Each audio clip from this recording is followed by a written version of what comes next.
আসসালামু আলাইকুম সুপ্রিয় শিক্ষার্থীবৃন্দ, কেমন আছো তোমরা? এসআরসিসি অনলাইন ক্লাসের পক্ষ থেকে তোমাদেরকে আবারও স্বাগত জানাচ্ছি। আমাদের যে চ্যাপ্টারের উপর আলোচনা চলছিল সেটা হলো অধ্যায় 9 তরঙ্গ চ্যাপ্টারের উপর। ইতিপূর্বে এই চ্যাপ্টারের উপর আমরা 3টা ক্লাস নিয়েছি, এটা চতুর্থ ক্লাস। আজকে আমরা আলোচনা করব বিট, শব্দ তরঙ্গের বিট। এই আলোচনার বিষয়বস্তু হলো বিট কি, বিট কিভাবে সৃষ্টি হবে, বিটের গাণিতিক বিশ্লেষণটা কি অর্থাৎ সূত্রটা প্রতিপাদন দেখাবো, এবং বিট কি কাজে ব্যবহৃত হয়, এই জিনিসগুলো আজকে আমাদের আলোচ্য বিষয়। তো শুরু করা যাক। প্রথমে আসো বিট, এর ইংরেজি নাম কিন্তু বিইএটি, বাংলা এটাকে বলে স্বরকম্প বা অধিকম্প বলে, স্বরকম্প। শব্দ তরঙ্গের ক্ষেত্রে তোমার মনে আছে কিনা জানি না, আমরা ইতিপূর্বে আলোচনা করেছিলাম চলমান তরঙ্গের গাণিতিক সমীকরণ, স্থির তরঙ্গের গাণিতিক সমীকরণ এবং ব্যতিচারের গাণিতিক বিশ্লেষণ সহ আলোচনা করা হয়েছে। তা এগুলো প্রায় কিন্তু কাছাকাছি।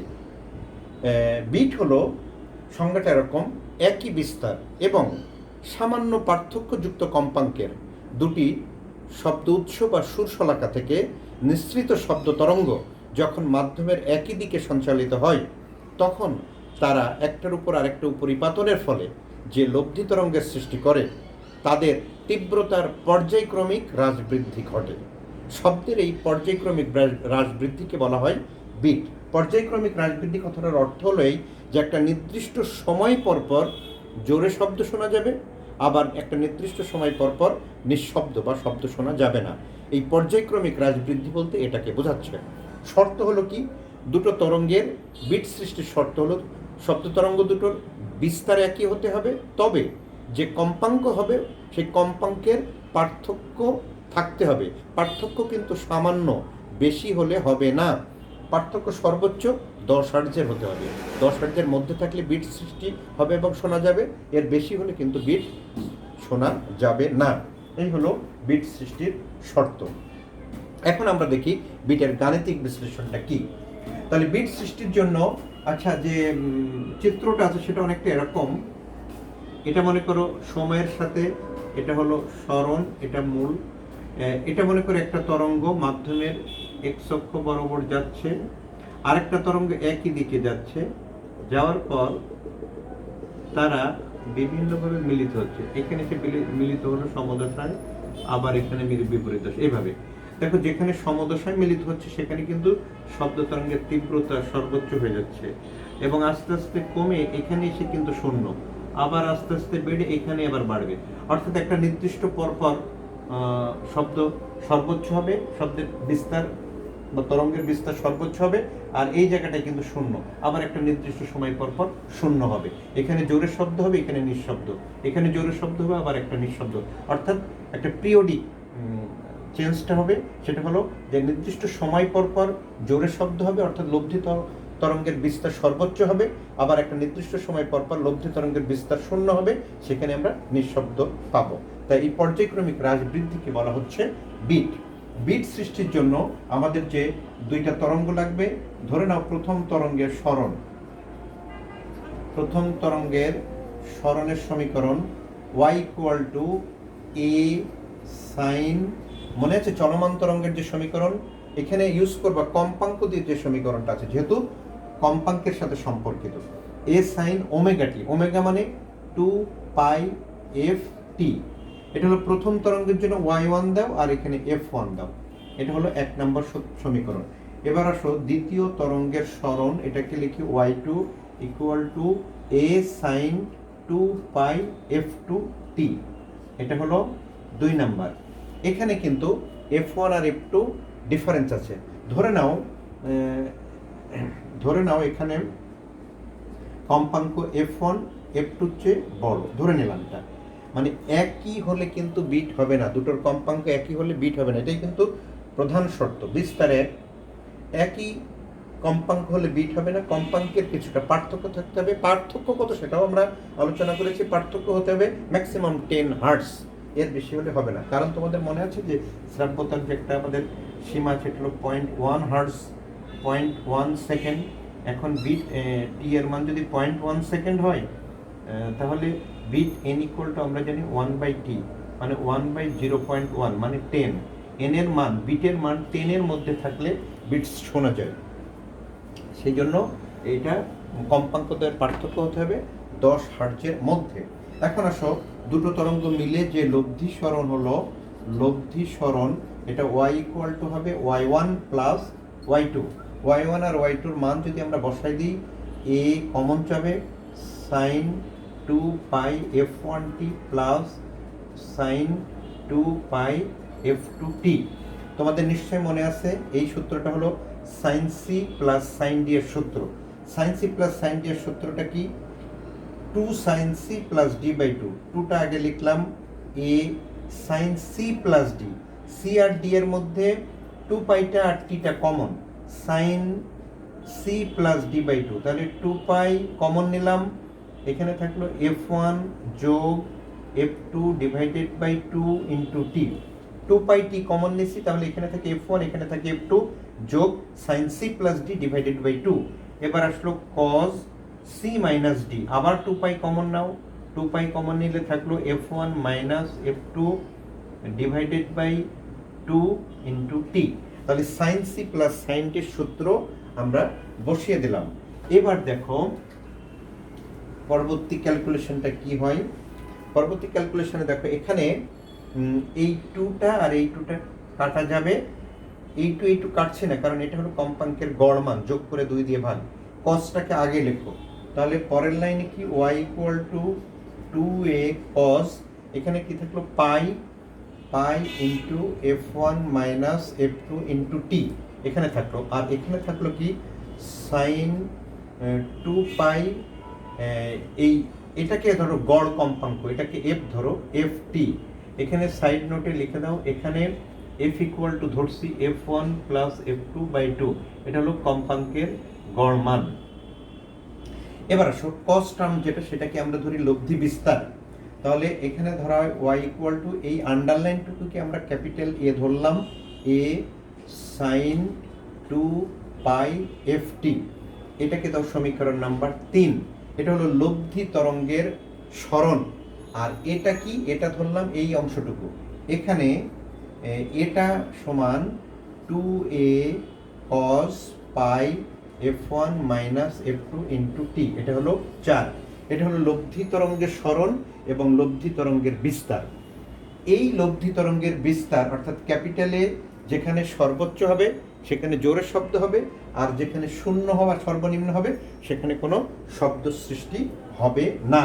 তাহলে আমাদের পরবর্তী যে কাজ সেটা হলো সমীকরণ 4 থেকে।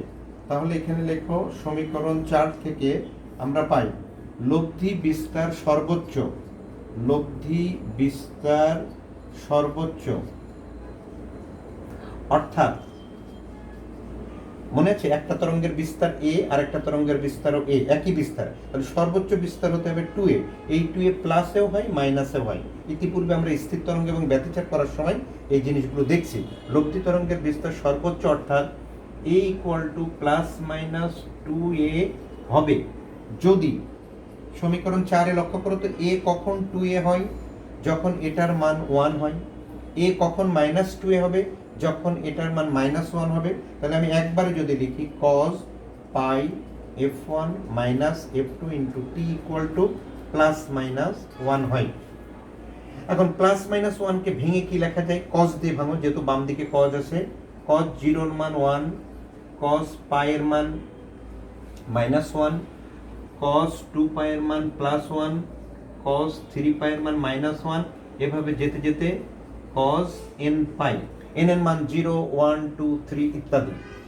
এখন উভয় দিকে cos টার্মটাকে বাদ দিয়ে দাও, cos টার্মটাকে বাদ দিলে বাম দিকে কি থাকে f1 মাইনাস f2 ইন্টু টি, আর ডান দিকে থাকে 0, পাই, 2 পাই, 3 পাই আপ টু n পাই। এখন আমি বের করব টি, মানে ওই যে বলছিলাম যে পর্যায়ক্রমিক হ্রাস বৃদ্ধি, কত সময় পর পর জোরে শব্দ হচ্ছে সেই সময়টা বের করি, বা বলতে পারো কত সময় পর পর লব্ধি বিস্তারটা সর্বোচ্চ হচ্ছে সেই সময়টা আমরা এখন বের করছি।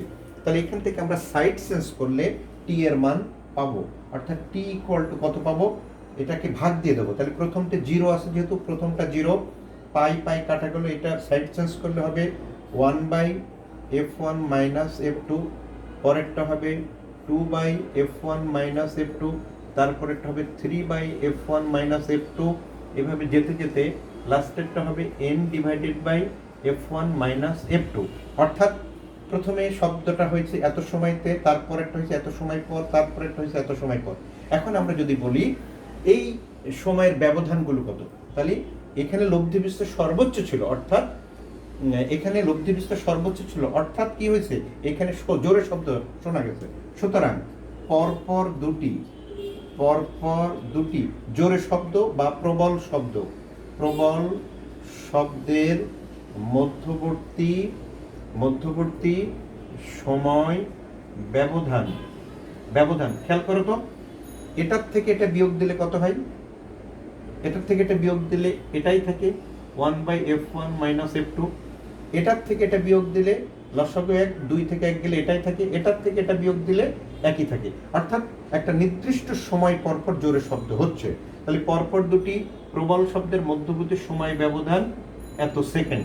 1 কম্পাঙ্ক মানে কিন্তু সেকেন্ড, মানে যেটাকে আমরা পার সেকেন্ড মানে হার্টজ, সময় মানে t=1/f, অর্থাৎ 1 কম্পাঙ্ক মানে তার এককটা হলো সময়ের একক। তাহলে আমরা পরপর দুটি প্রবল শব্দের মধ্যবর্তী সময় ব্যবধান পেলাম। এবার আমরা দেখব পরপর দুটি নিঃশব্দের, মানে লব্ধি বিস্তার যেখানে 0 হচ্ছে বা সর্বনিম্ন হচ্ছে, এটা কত সময় পরপর সেটা। আবার ওই সেই সমীকরণ 4 থেকে আসো, আবার সমীকরণ 4 থেকে লব্ধি বিস্তার সর্বনিম্ন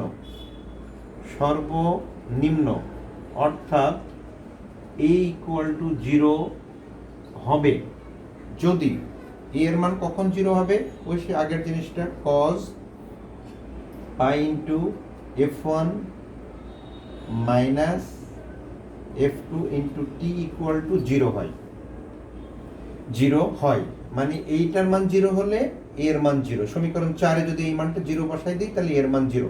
এখন 0কে ভেঙে লেখা যায় cos π/2 মানে 90 ডিগ্রির মান 0, cos 3π/2 এর মান 0, cos 5π/2 এর মান 0।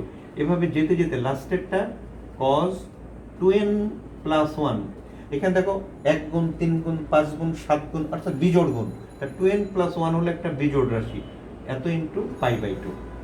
তাহলে এত সময় পর পর এই বিস্তারটা শূন্য হয়ে যাচ্ছে, এত সময় না, কজের মান এত হলে বিস্তারটা শূন্য হচ্ছে। সময়টা বের করবো পরে।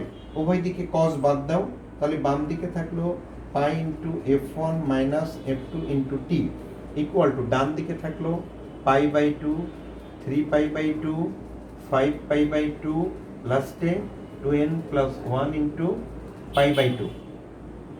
এখন যদি আমি সময়টা বের করি কত সময় পর পর বিস্তার শূন্য হচ্ছে সেটা যদি বের করি, সাইড চেঞ্জ করো, তাহলে t= এটা দ্বারা ভাগ দিবা, পাই কাটা গেল, তাহলে এখানে উপরে থাকে 1, নিচে তো এখানে 2 ছিলই, f1 মাইনাস f2, পরেরটা হবে 3/2 ইন্টু f1 মাইনাস f2, পরেরটা হবে 5/2 ইন্টু f1 মাইনাস f2, এভাবে চলতে থাকবে।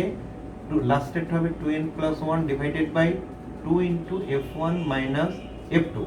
তাহলে প্রথম জোরালো শব্দ হয়েছে এত সময়ে, তারপরেরটা এত সময়, তারপরেরটা এত সময়। তাহলে পরপর দুটি জোরালো শব্দ না, সরি, শব্দ শোনা যায়নি, মানে নিঃশব্দ হয়েছে, প্রথমটা এত সময়, পরেরগুলো এত সময় পরপর। তাহলে পরপর দুটি নিঃশব্দের, এখানে যেমন পরপর দুটি প্রবল শব্দ লিখছিলাম, এখন লিখবা পরপর দুটি নিঃশব্দের সময় ব্যবধান, মানে এটা থেকে এটা বিয়োগ করলে কত হয় দেখো তো, নিচে লসাগু 1, 3 থেকে 1 গেলে থাকে 2 কাটা গেল, থাকলো 1/f1 মাইনাস f2, অর্থাৎ আগেরটাই কিন্তু হচ্ছে, মানে এখানেও যেমন প্রবল শব্দের মধ্যবর্তী সময় ব্যবধান 1/f1 মাইনাস f2, এখানেও বিয়োগ করে দেখো দুটো সময়ের মধ্যবর্তী ব্যবধান ওই একই। তাহলে আমরা এখন বলতে পারি অর্থাৎ পরপর দুটি নিঃশব্দের মধ্যবর্তী সময় ব্যবধান। সুতরাং পরপর দুটি, এটা পরপর দুটি বলতে এরকম বোঝাচ্ছে, পরপর দুটি নিঃশব্দ বলছি কেন, কারণ লব্ধি বিস্তার শূন্য, সেখানে কোনো শব্দ হবে না। নিঃশব্দের মধ্যবর্তী সময় ব্যবধান, এটা থেকে এটা বিয়োগ করে দেখো, মনে মনে বিয়োগ করো, 3 থেকে 1 গেলে থাকে 2, 2 2 কাটা গেল, অর্থাৎ 1/f1 মাইনাস f2 সেকেন্ড। আবার এটা থেকে এটা বিয়োগ করলে এত থাকে। তাহলে আমরা দেখলাম যত সময় পর পর শব্দ হচ্ছে ঠিক তত সময় পর পরই শব্দটা শোনা যাচ্ছে না। সুতরাং আমরা এখন মন্তব্য লিখতে পারি, অর্থাৎ পরপর দুটি প্রবল, মানে কি আগেরটা প্রবল বা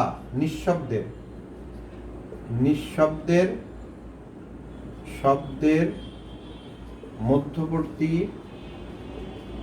সময় ব্যবধান, এটাকে আমি যদি ক্যাপিটাল টি দ্বারা করি f1 মাইনাস f2 সেকেন্ড।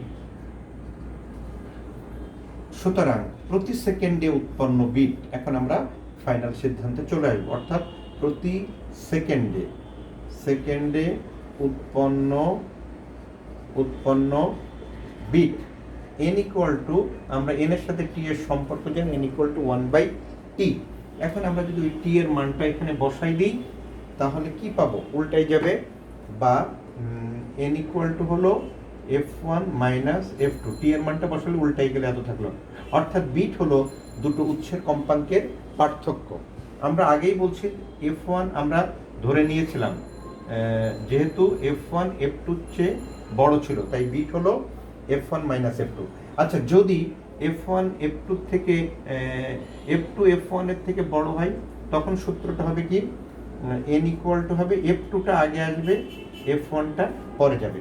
তাহলে এই দুটো আমরা একসাথে কি লিখতে পারি, f1 আগেও হতে পারে f2 আগে হতে পারে, তাহলে এই দুটোকে একসাথে করলে আমরা পাই f1 ডিফারেন্স f2।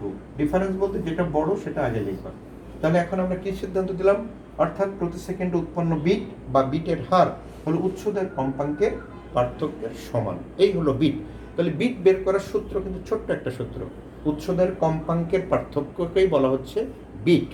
এই হলো তোমার বিটের গাণিতিক বিশ্লেষণ বা বিটের গাণিতিক যে সূত্রটা তার প্রতিপাদন। এখন আমরা দেখব যে বিটের ব্যবহার, বিট কি কি কাজে ব্যবহৃত হয়, আমরা সূত্রটা এখানে লিখে রাখি। বিট ব্যবহার হয় পরীক্ষাগারে অজানা কম্পাঙ্ক নির্ণয়। তোমাকে একটা সুর শলাকা দিল, বললো যে এর কম্পাঙ্কটা বের করবা, কিভাবে সেটা আমরা বিট গণনা করে বের করতে পারি। তাহলে এখন আমরা আসি বিটের ব্যবহার সেটা কি। বিটের ব্যবহার 1 নম্বর হলো সুর শলাকা তো চেনো তো, টিউনিং ফর্ক, সুর শলাকার অজানা কম্পাঙ্ক নির্ণয়ে এটা ব্যবহার করা হয়। এটার একটু থিওরিটিক্যাল, তারপরেও দেখবা এটা একটা চিত্র দিয়ে যদি বোঝো তাহলে মনে থাকবে এবং বুঝতে সুবিধা হবে। সুর শলাকার অজানা কম্পাঙ্ক নির্ণয়, তোমাকে একটা টিউনিং ফর্ক দিল, টিউনিং ফর্কটা কিসের তৈরি, একটা ধাতব পদার্থের তৈরি হয়, সাধারণত স্টিল বা অ্যালুমিনিয়ামের হয়।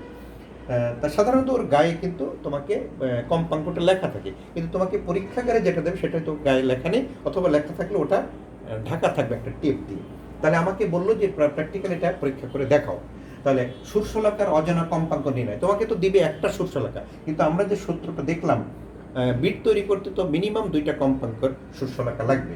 তাহলে একটা অজানা কম্পাঙ্ক আর একটা জানা কম্পাঙ্ক। তাহলে আমি ধরি পরীক্ষণীয় সুর শলাকার কম্পাঙ্ক, অজানা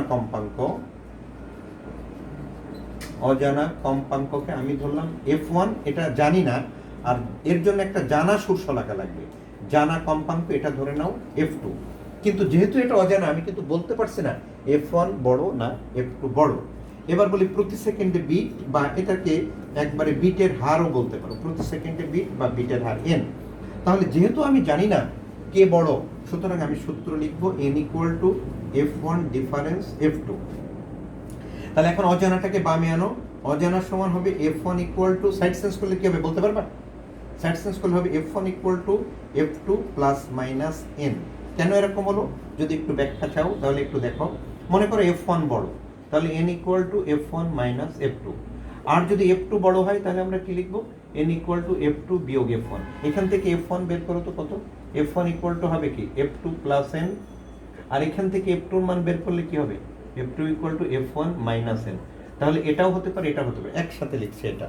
তাহলে এখন আমরা দেখলাম যে সুতরাং F1 হয় হবে F2 প্লাস n, অথবা এটা হবে F1 ইকুয়াল টু হবে F2 মাইনাস n। যদি এটা হয় তাহলে কোনটা বড়? F1 বড়, যেহেতু এটার সাথে এটা যোগ।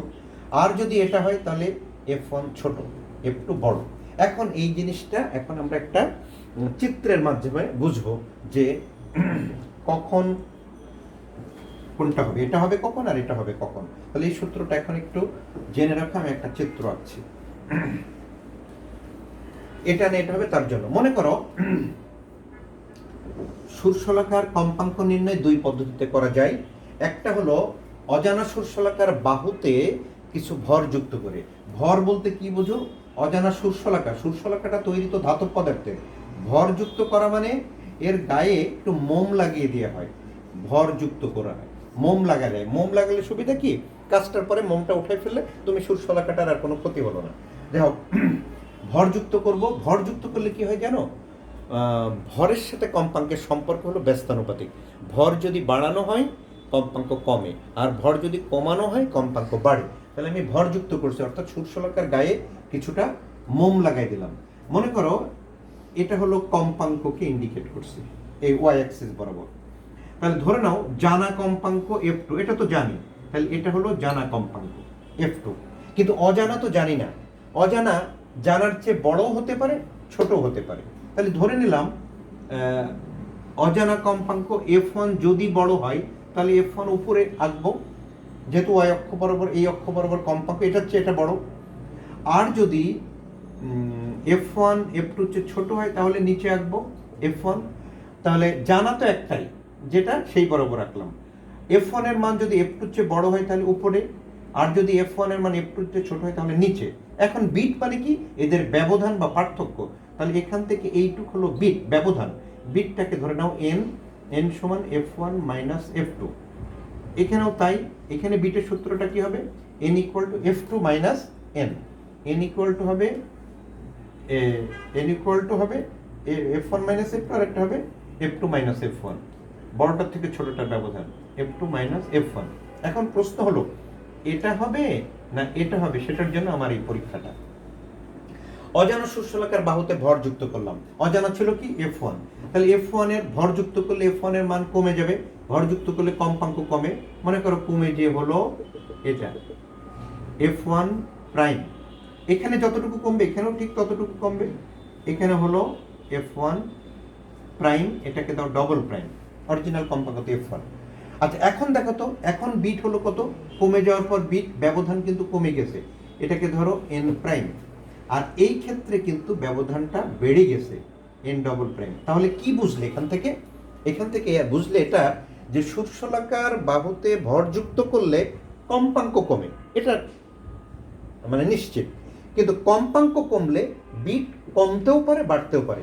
দেখো খেয়াল করো, আগের বিট ছিল এখান থেকে এইটুকু ব্যবধানটা, এখন কমে যাওয়ার ফলে এই ব্যবধানটা কমে গেছে, কিন্তু নিচের ক্ষেত্রে দেখো এই ব্যবধানটা বেড়ে গেছে কম্পাঙ্ক কমার ফলে।